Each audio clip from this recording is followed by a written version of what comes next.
Денег к написанию. Давай язык.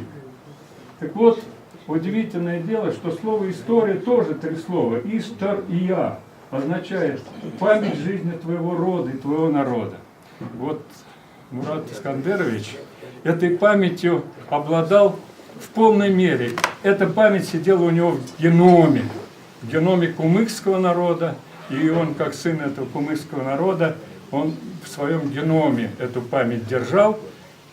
Я преклоняюсь и перед памятью Мурата Искандеровича, я преклоняюсь перед подвигом жизненным его верной подруги, его верной спутницы по жизни.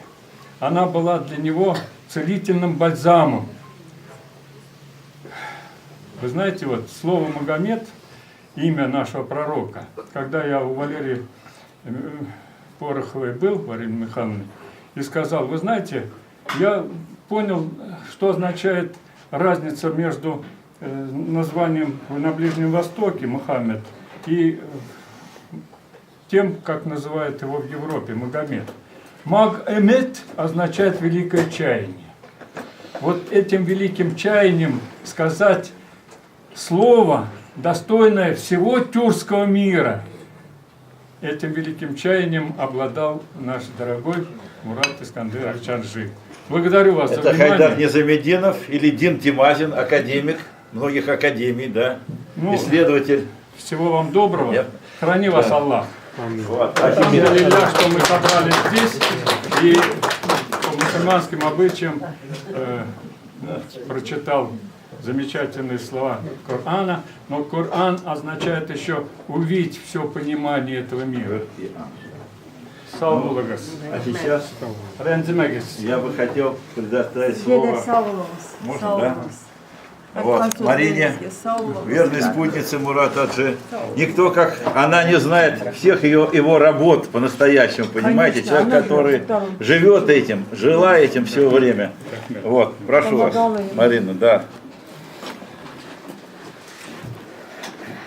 Я напечатала не потому, что я боюсь сбиться. Мне очень хочется много сказать. Надо говорить коротко. Во-первых, я хочу сказать спасибо всем, кто пришел сегодня. Нас собрало общее горе и память. Память о прекрасном человеке, умном, благородном, честном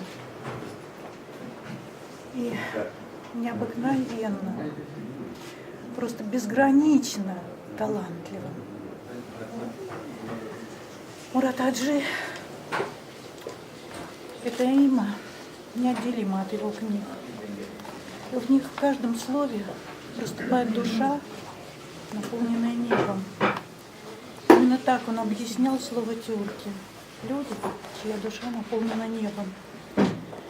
Таким увидел и показал тюрков, таким был и сам.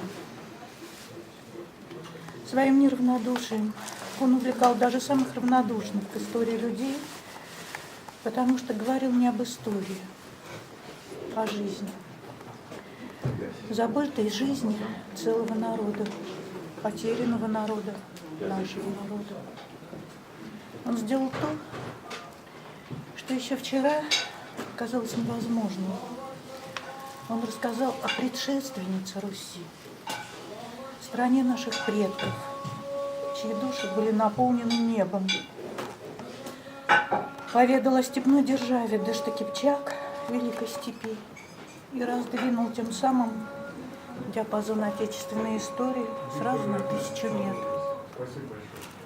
Итог, к которому он подводит его книги, обескураживает своей неслыханной простотой. Мы были единым народом, единой страной. Он не раз вспоминал праздник, о котором вот Гаяр Эфенди говорил. Праздник тюркских народов России, посвященный 20-летию его творчества. Этот фестиваль в Москве организовала татарская общественность в 2013 году. Девиз для торжества предложил сам юбиляр. единый народ единой страны. Праздник собрал тех, чья родословная связана с историей страны Дашты-Кипчак. Вот кто там был, я до сих пор помню. Говорю по алфавиту, поэтому татары стоят не первые. Азербайджанцы, балкарцы, башкиры, казаки, казахи, карачайцы, крымские татары, кумыки, русские, татары, узбеки, якуты. И вот я хочу прочесть маленькую цитату из его книги. Читатели увидели в моих работах национальную идею. У нас всех общее прошлое. Я счастлив, писал потом Мурат. Вижу счастливые лица счастливых людей и чувствую себя счастливым. Считаю, это есть главный итог моих книг о едином народе, единой страны. И вот я думаю, что если главную идею Мурада претворить в жизнь, это будет самый лучший памятник ему и его книгам. Спасибо.